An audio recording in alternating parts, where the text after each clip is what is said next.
Selamat pagi teman-teman, perkenalkan nama saya Hizkia Samosir. Pada kesempatan hari ini saya akan mempresentasikan hasil dari mini riset saya yang berjudul Kemiskinan yang berhubungan dengan Pancasila pada sila kedua. Pada sila kedua, Pancasila mengandung makna warga negara Indonesia mengakui adanya manusia yang bermartabat. Bermartabat adalah manusia memiliki kedudukan dan derajat yang lebih tinggi dan harus dipertahankan dengan kehidupan yang layak.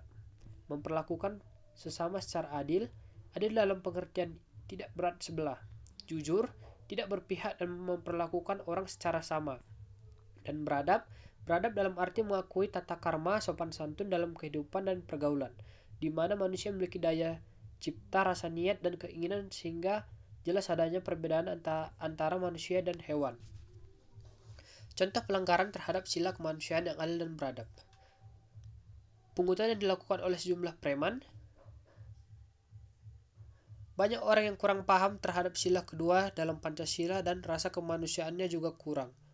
Sehingga orang-orang itu menganggap kebiasaannya itu benar. Salah satunya adalah pungutan yang dilakukan oleh sejumlah preman yang mengharuskan supir angkut untuk membayar jika berhenti di wilayahnya.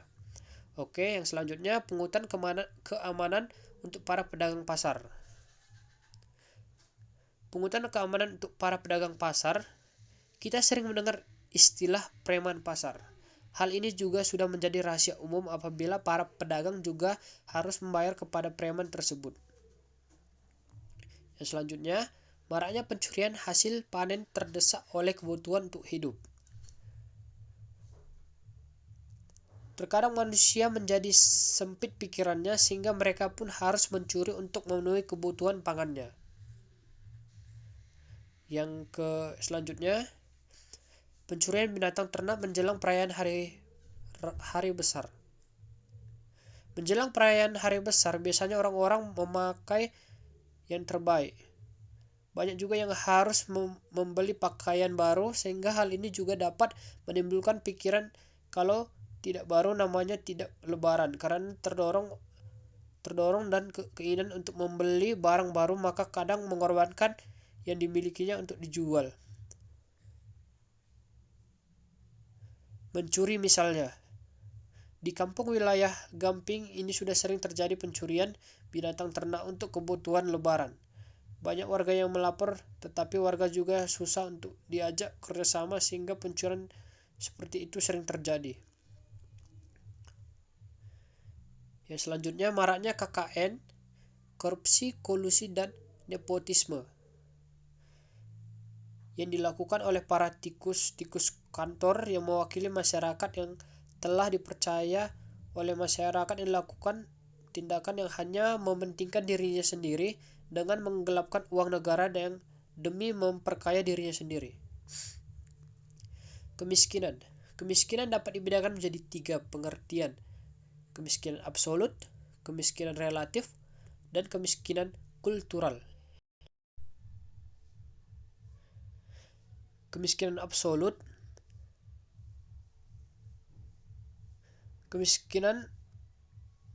kemiskinan relatif, dan kemiskinan kultural.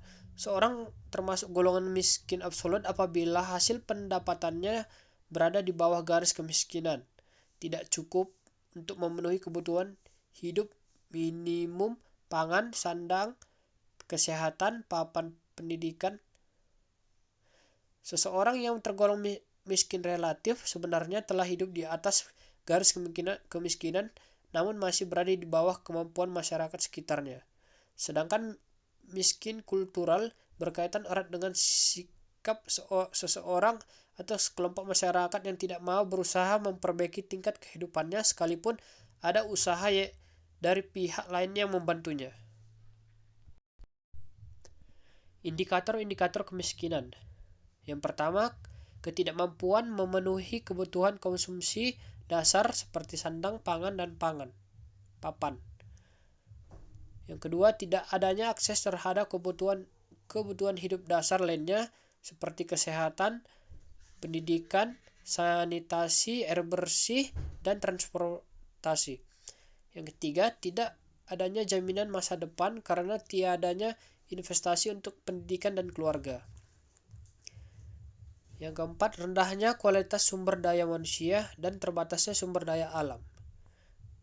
Yang kelima, kurangnya apresiasi dalam kegiatan sosial masyarakat. Yang keenam, tidak adanya akses dalam lapangan kerja dan mata pencarian yang berkesinambungan.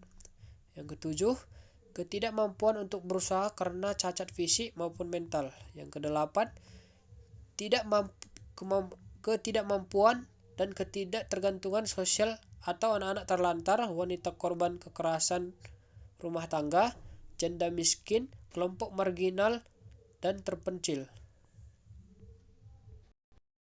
Beberapa penyebab kemiskinan menurut pendapat Karimov Kurayim. Yang pertama, merosotnya standar perkembangan pendapatan per kapita secara global. Yang kedua, menurunnya etos kerja dan produktivitas masyarakat. Yang ketiga, biaya kehidupan yang tinggi. Yang keempat, pembagian subsidi income pemerintah yang kurang merata. Hubungan kemiskinan dengan Pancasila sila kedua.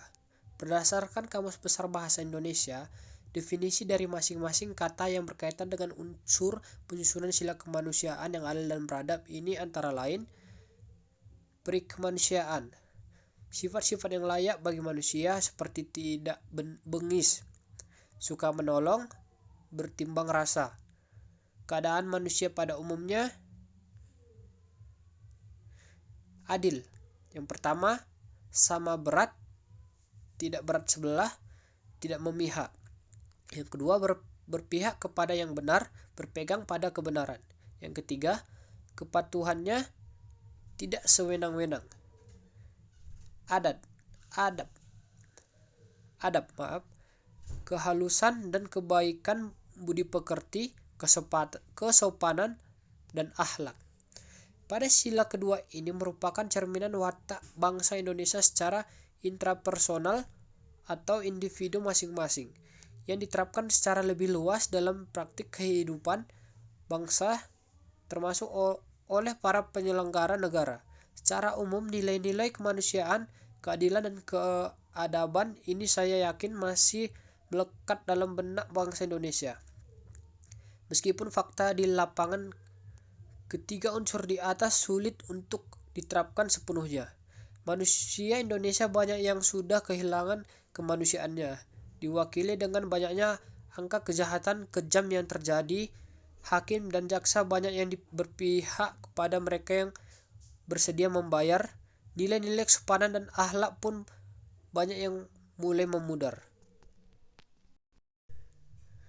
Karena sangat terkait dengan masalah watak individu masing-masing orang, maka terlalu banyak contoh kasus yang menjelaskan hal ini.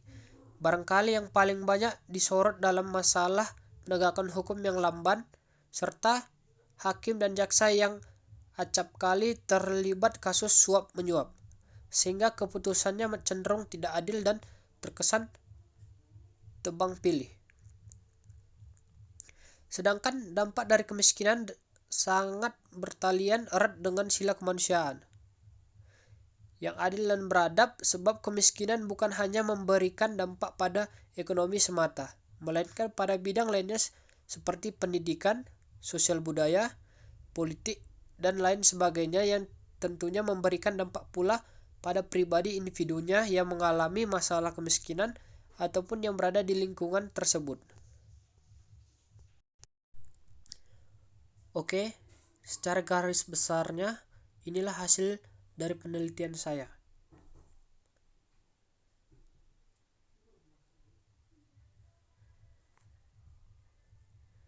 Kesimpulannya, kemiskinan bukanlah permasalahan yang baru bagi negara Indonesia, karena kemiskinan merupakan salah satu permasalahan yang dihadapi oleh hampir seluruh negara berkembang, serta dampaknya bukan hanya pada satu bidang atau bidang ekonomi.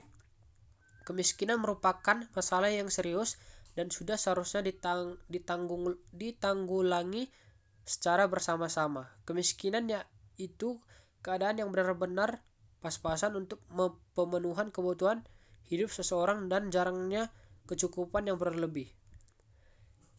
Makna sila kedua, kemanusiaan yang adil dan beradab, yaitu pada umumnya diharapkan dapat mendorong manusia untuk senantiasa menghormati harkat dan martabat orang lain sebagai pribadi dan anggota masyarakat. Dengan sikap diharapkan dapat menyadarkan bahwa dirinya merupakan makhluk sosial yang mempunyai hak dan kewajiban yang sama. Masih banyak orang yang mau bersikap adil dan tidak memandang miskin atau kayanya dalam bersikap adil, karena dalam sila kedua menjelaskan dalam bidang adil dan beradab. Oke, sekian dari presentasi hasil mini riset saya. Jika ada salah kurang, saya mohon maaf. Terima kasih.